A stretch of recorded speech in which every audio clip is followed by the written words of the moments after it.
Welcome to Podcast This Escape, the podcast where we talk about the escape room that we escaped from in the previous episode of this podcast. Tori, Nathan, congratulations, you did it! I wouldn't say that you escaped from the podcast, but you did what you set out to do. You solved your mission. You mission. tackled a grown-up. Accomplished the goal. Yes. And a DJ. Yeah, well, more like roughly jostled a DJ, tackled a grown-up. Which I guess implies that the DJ is not a grown-up? Oh, it was a 10-year-old the whole time. I picture all DJs as sort of like Otto in The Simpsons, a very ambiguous age. Somewhere in between. How did you enjoy it? Did you have fun? Yes. Yes. That was great. There was a couple moments where I was like, what am I doing here? Why did they invite me? I'm never gonna get out. And but then I was like, then it started clicking, and then we got it. So it's kind of funny because there's like different puzzles that you maybe naturally excel at. I think is what I was kind of getting. So some of them just came really, and I think Tori and I, kind of have different things that we saw, which is super helpful. But oh yeah, that's what you want. The visual one with the sodas, I think we were both just out of a loss. Like, oh yeah, it's such an interesting one because if you've seen it before, it's a really easy one to click into. But if you haven't, it really is like it goes from 0 to 100 straight away. There's no like slowly solving. It either clicks or it doesn't. Yeah, but that was the cool thing too. Like for me, like as soon as I saw that one, it was that moment because that was the one. I was like, I don't want Bill. He's gonna have to give us the hint. He's gonna have to tell us what this is. We're done for. Then, he's never gonna invite us back. He's never invite us back. Like these guys can't solve puzzles. But then I see the one and I'm like, just boom, and it was fun. It was just that fun kind of revelation that puzzles give you that little. It's just about definitely one of those puzzles, and the more you see them, the more you can get into them quickly because it becomes that word choice is really strange. They must have chosen those weird words for a very specific reason. Let's just look at those ones. Freaking D-sloth re-energized. Do you know how hard it was to find words that could put 3 in them? But it's also wild the extent to which, like, I had the same thing with you. I was playtesting this, and I had a lot of time looking at the words, be like, I don't know, is there anything? But then once you have it, you go back and you hear Nathan going, D-sloth 3 energize. D-sloth 3 energize. Sloth 3 energize. No, there's nothing there. And your brain's going, what? No! I can hear you say it. I do like it's wild. Sound puzzle where they get some words and when you say them out loud, they sound like other words. I enjoy puzzles like that a lot. Yeah. I like to think about what that does for the listeners for this show. True. But that was like, there was a great moment of you getting that, and it was probably the thing that stuck you for the longest because it really is just a see or don't. Did you have any moments that you felt exceptionally like, do you feel proud of I got that one? Like, Tori, do you have a moment where you're like, oh my gosh, I was so proud of myself for remembering the schedule and the colored signatures. Because we didn't even mention the colors when we were like describing it. Didn't. We just were like, oh, there's signatures. I was worried that you didn't spot it at all. So that was I was like really relieved when Nathan solved the drinks puzzle. And then that was my yes, contribution. I remembered the schedule. Yeah, and that got me as well. Like I stuck for a long time. I think Danny had to give me a go back through stuff you haven't done anything with it. Like, oh my God, you're right. I haven't done anything with the schedule. That's it. Again, you thought you had because you, like Tori and Nathan, decided to rip up the schedule to use a signature on it. Yeah, it makes you think you're done with it. But in fact, you haven't remembered. But really you have used hardly any of it. Yeah. I didn't write all of those columns for nothing. Yeah, true. Just for us to pick one signature and rip it up and stick it on a fake ID. Yeah. I had my little shoulder Danny voice in my head of go back through the old things. Where have you seen this before? Think back beyond this room. And yes. It was funny to hear you say that, to literally be like, is that too far back? Are we going way too far? It was back behind the doors. It was so far away. We were done with that room. We've left. Yeah. My most emphatic point about this room that I wanted to make sure was that you never forgot about OKGD, and thankfully you had that. You must have written it prominently in your notes because you didn't. You remembered it. You got there at the end. You made good use of it. that was a super fast, like it came right to me as I was looking at that. But that was a really difficult one to put together as a solution, because that getting OKGD is a solution, but it doesn't look like a solution. Everything else that you got looks like a word. So I very much have to put in my notes, as soon as you get OKGD, I have to come in and cut in and start telling you that you've done something right, and more stuff happens, which was when the punch bowl elbowing happened and things like that. Yeah. I think that actually helped me remember it at the end, because it was so like there wasn't any closure. It was just like, okay, I have these letters and they mean nothing to me. So it kind of mentally was like, all right, that's there. It's not solved yet. I'm going to need those later. I'm glad, because that's one of those things where, because of the format that we have a unique level of power over the flow of gameplay, that it's not quite an RPG, and it's definitely not like a physical escape room where it's very hands-off. So trying to figure out the ways to make sure that you are definitely going in the sort of flow that I want you to go. And I'll say one thing about that, though. Because it was the first thing we solved and it didn't really have a resolution, I kept getting like, it was really hard for us to get to the green, like the first like actual word, because I'm like, we have all the letters. Like, what more do you want from me? This is like, true. You didn't make me do anything with the other letters. Oh, it was so sad. It got like, they get more and more convoluted with each one that you look at. The reason that it was a bit hard to spot that was the first one that you actually found was key at the DJ booth. But you didn't think that it was standalone solvable. But that was just find the letters. They are here. They are in order. And then green you could get, where it's a little bit mixed up. And then the lights puzzle, which is a little bit more mixed up, but they tell you sort of the order that you can look at them based on the directions they are. So each one got a little bit more convoluted. Yeah, and the timing of us solving green was really tricky, because we had just talked about all of the colored lights, and so it's like, oh great, the curtains are a hint for the colored lights. In the play test, Heartwood Cola was originally Heartwood Lime, and it was green, but that was clearly too much of a distraction. Yeah. That's funny. I was sitting there again, it's all about the cola. It's nothing but it's all about lime. It's all about hardwood. You started looking for limes in the fruit bowl. Yeah, I was on a lime quest. we had to get rid of that. But no, it was really lovely. You also, I was very impressed straight away when it was like, oh, do you have a school ID? And so you're just like, great, we'll get a photo, we'll stick it on a card, we need to find a plastic card. And I was like, oh, they've got all the steps, they just haven't looked under the rug yet. Yeah. But like that was fantastic. So that was great for you that when you found what you needed, you'd done the plan already. You found, oh, card, great. Picture, stuck on gum, sticky tape, signature, that to me, move. That was like the part of this that felt a lot like role playing to me. Yes. Like, we're undercut. We need to find our disguise, and it's like, okay, and then we have these things. That was kind of the fun part. And then it wasn't even like really puzzly then until it got into the actual main. True. No, and this was a very fairly true. Puzzly room. It goes, very back and forth. Heavy. You start having to disguise things, then it goes straight into lots of intense puzzles that you're solving in like a little bit of an open order, but there is some direction to the order that you solve them in, but only a little bit. So then it's just a lot of puzzles all at once, and then it finishes with a little more role playing and tackling. But no, because some of our rooms we'll go through like a playtest and be like, oh, there are no puzzles in this room. It's all just sort of that was like that role 3 play rooms style. ago. There were no puzzles in the room. Yeah, it's like that Had to change logical that. action based stuff, and they're like, oh, no one ever had to do a puzzle, and then this one had quite a few puzzles, and so you did really well to get through them. I will say it was very funny, Tori, because right at the end there, I was reading through Danny's conclusion, and it says like, you have to stop this now. And then immediately says in big black letters, when players decide that tackling Mr. Menifee is the best option, you can move on.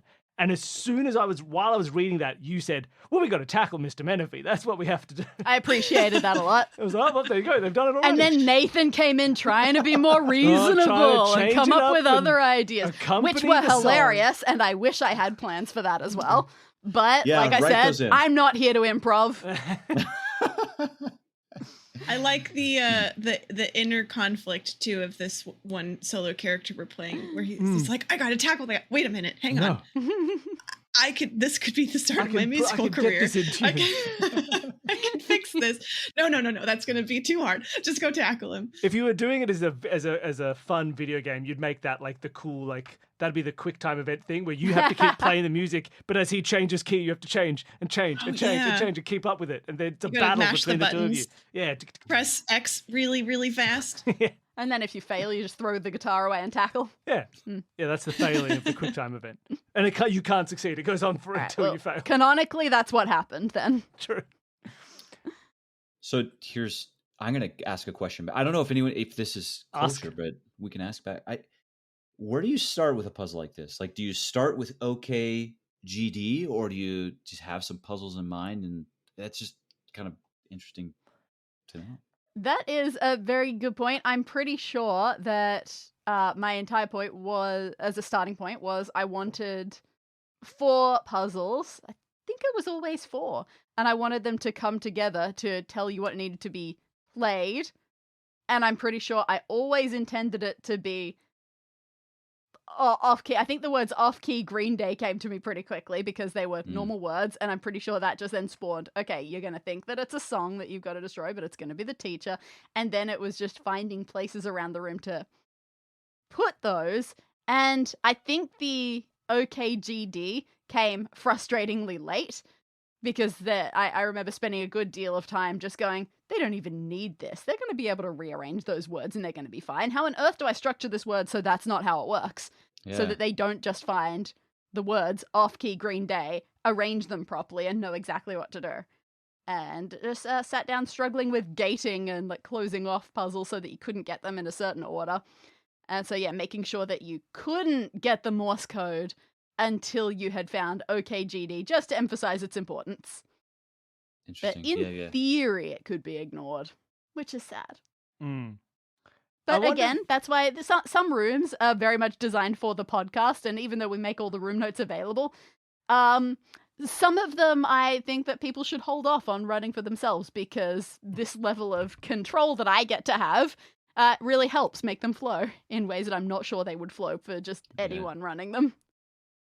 Oh, that's interesting. Sometimes to get the flow right, you just need Danny with a dam just being like, water shut off, water's done, I'm controlling the flow, I'm moving.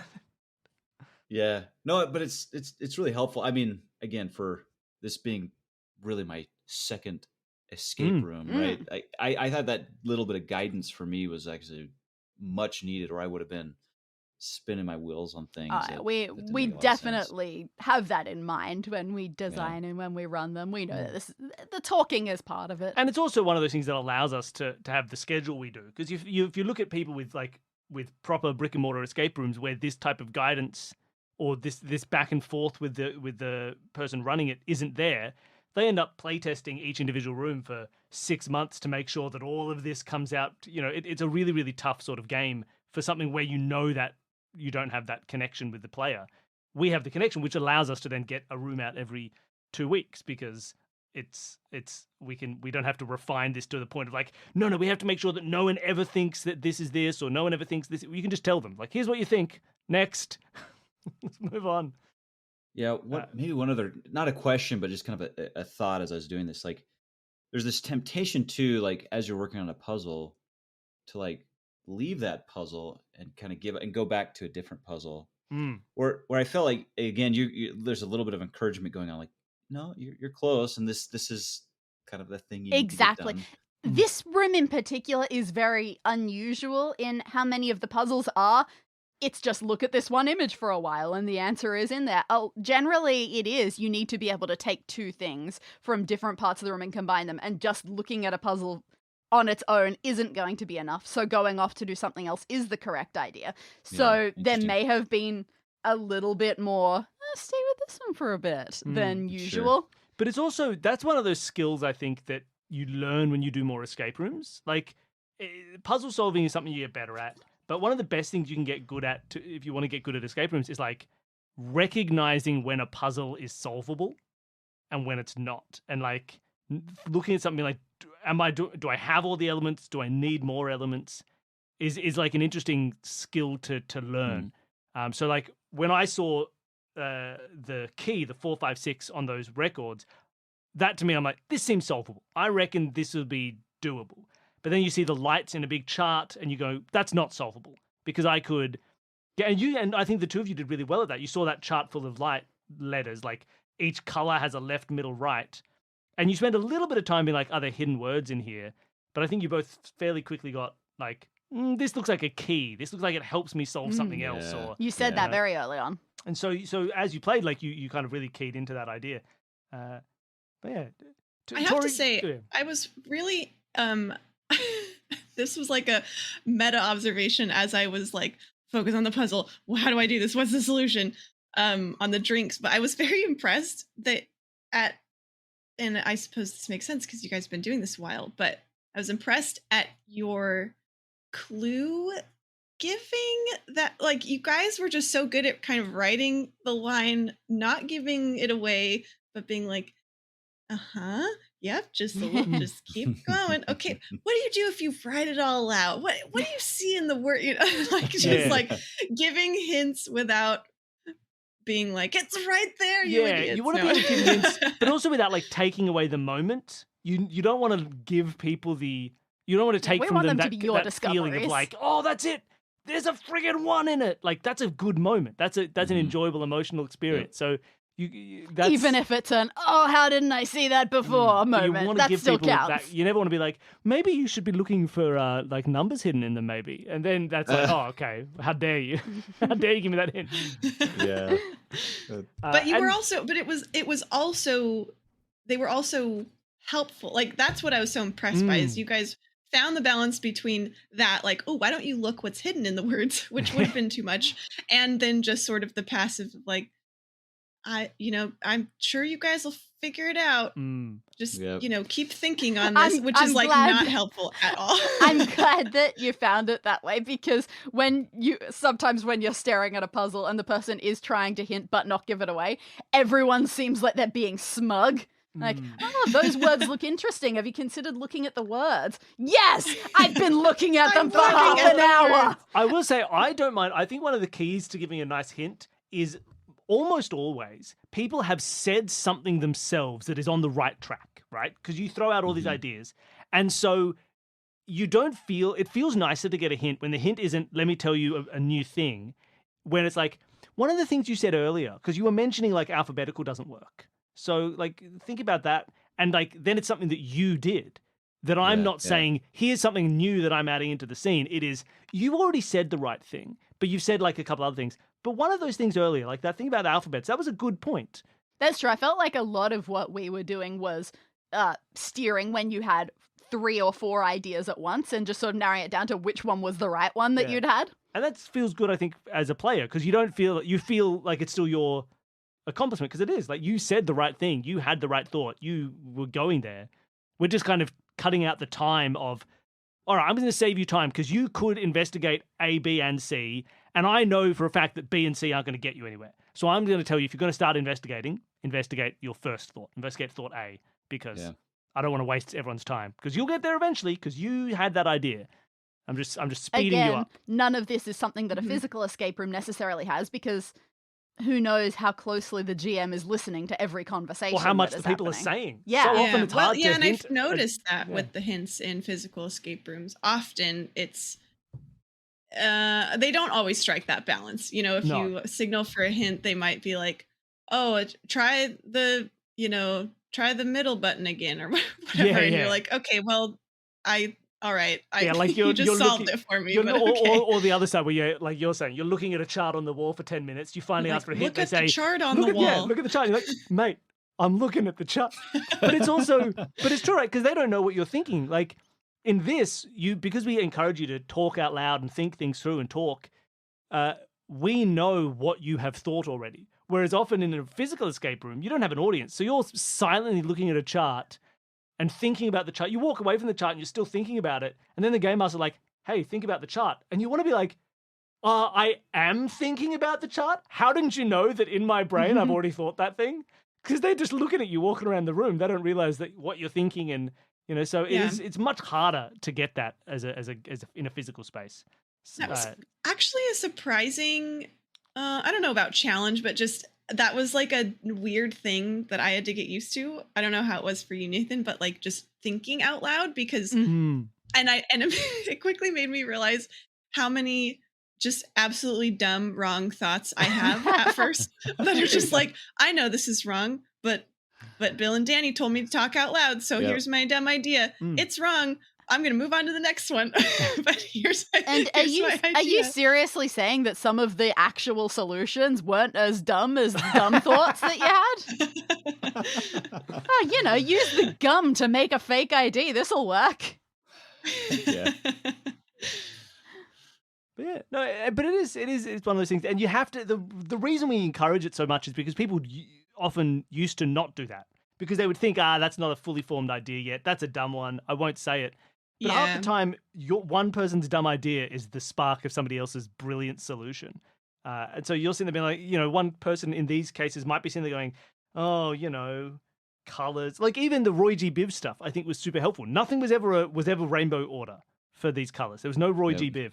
But that concept of there's an object somewhere in the world that has these colors in a sequence. So I'm going to mention rainbows. Rainbows are an object you could see that has colors in a sequence. They're colors until eventually like, okay, well, is there something else that supplies those colors? It's not a rainbow. Is there something else that has like those colors that we've seen? And it gets people thinking about it.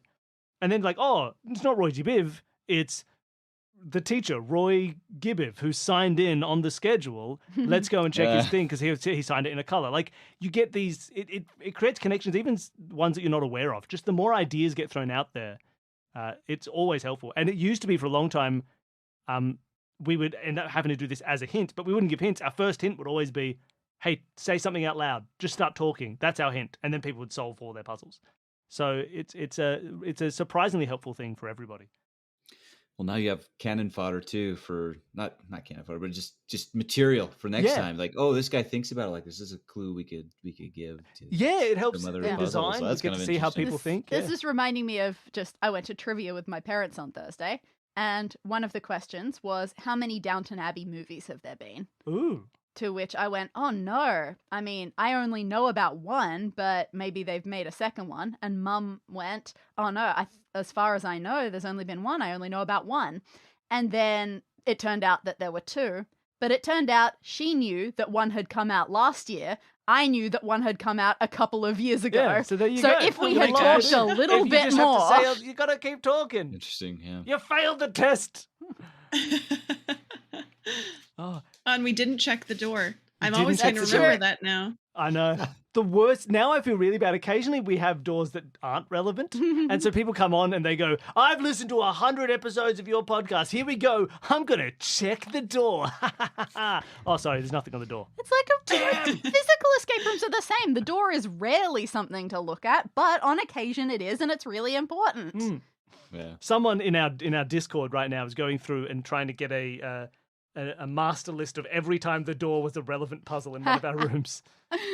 Just going through season by season. Yeah, add this one to although this one's sneaky because it's not quite the door, but you have to check the door to find the thing next to the door.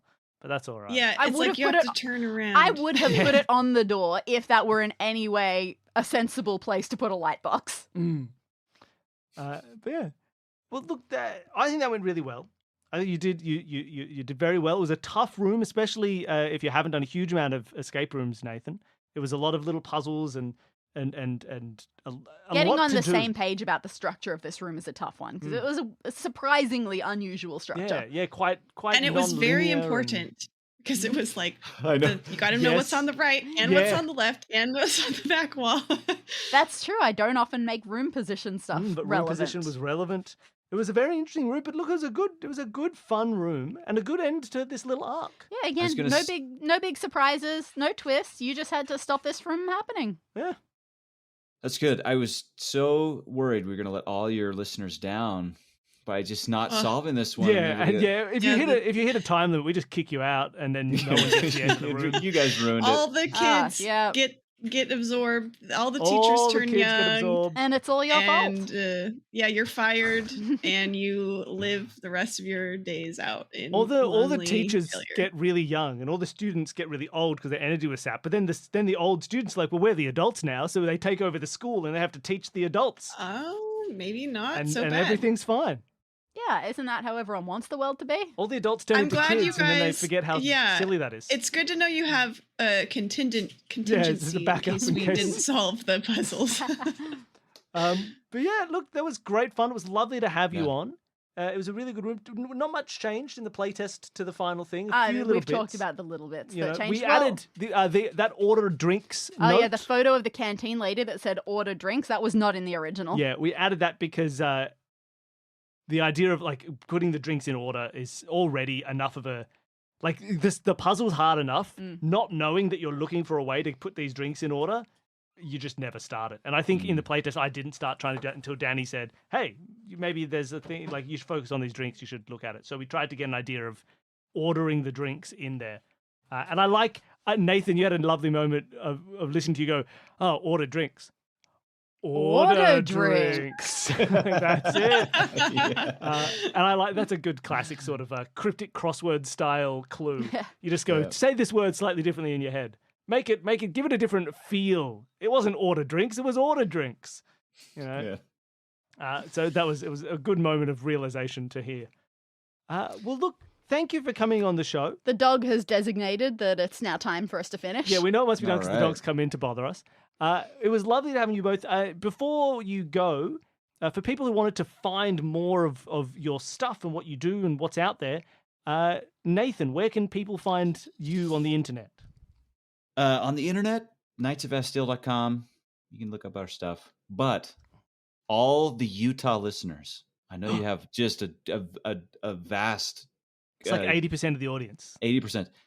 Utah listeners, I will be performing a stage play Ooh. here in our community theater that I'm super excited for. So that is in October. The Timpanogos Valley Theater in Heber. What are you doing? We're playing Barefoot in the Park, little kind of comedy of sorts, and I'm playing Paul. Excellent. Beautiful. Oh, wonderful. So there'll be a link to Knights of Vasteel, and I'll find a link to this community theatre perhaps as well. You can buy some tickets. Gosh, I hope someone from this audience goes to your performance, Nathan. Wouldn't that If you That would go, be amazing. sit in the front row, and halfway through, just go, check the door! Hey, check the door! Check the door. Just scream it at the stage and see what happens. Yeah, I love that. Then realize, I'm at the wrong performance. This is a different theatre. Wait a minute. Do you have an understudy, Nathan? Yeah, You're not. Nathan will be sick. Right? Someone else will be on. And Tori, where can people find more of what you do online? Well, you mentioned earlier, I'm part of the team at Level 1 Geek. You can find all of our stuff at level1geek.com. That's our blog. You can also find us on YouTube at, you guessed it, Level 1 Geek. Wonderful. We're working on a new show that will probably be coming out sometime in October. But in the meantime, we are releasing content on our YouTube channel every week. We have just a mega backlog of tabletop RPGs that we've played over time. Wonderful. So there's new stuff coming out every Friday, I believe, on our YouTube channel. You can go subscribe over there. If Lovely. You And want look, to. if you're looking for somewhere to start, there is a 10-part series of me, Tori, and Nathan playing part-time gods. So check it out. It's finished. You can watch the whole thing start to finish. So check that out on the YouTube channel. All right, lovely. Well, thank you for coming on and playing our Thank room. you so much. Thank you, Danny, for writing Thanks such a for fun inviting read. Thank you for your off-key Green Day singing. It worked really well. Yeah, wonderful. And everybody listening at home, thank you for listening. If you want to support the show, the easiest way, leave a review or tell a friend or jump on an online forum somewhere and mention the show. Word of mouth is the biggest way to make people listen to podcasts. So please use your mouth and spread some words about this show. If you also want to support us, you can do so on Patreon. You can sign up to donate money to the show. We don't run ads. It's the way that we support the show and support our lifestyle and buy food. So you can sign up. Anybody at any level has the chance to appear as a NPC in one of Danny's rooms. Yeah, so thank you so much to Pinguini, the DJ from this Yes. episode, and Zion Bowman. Do we call Zion Bowman an NPC? I'm not sure. Didn't even appear, but your presence was felt. But was also you, sort of. Sort of. Well, In a way. congratulations for appearing in the episode. There's also bonus audio. All of our $5 donors get the audio of us doing the playtest for every room, a whole series of murder mystery, one-shot little kind of 2-minute mystery things that we solve, and bunches of other fun bonus episodes of puzzles and crosswords and murders and things like that. There's bonus vlogs for all our $10 donors. Trust me, you're not going to want to miss the October one. Yes, we are starting a whole new series where we react to escape rooms in TV shows. Every time they appear in media, we'll find them, we'll track them down, we'll react to them monthly. So you can check out that video content. And there's a trivia club for our $20 donors and all this other fun, cool stuff. So go and check it out. There's a link in the show notes. It's a great way to help support the show and, support the rest of the audience. They get good stuff for free because you're paying for us to make it. So thank you so much, everybody who supports the show, and thank you everyone for listening. All right, that's it. We're done. Bye, everybody. Bye.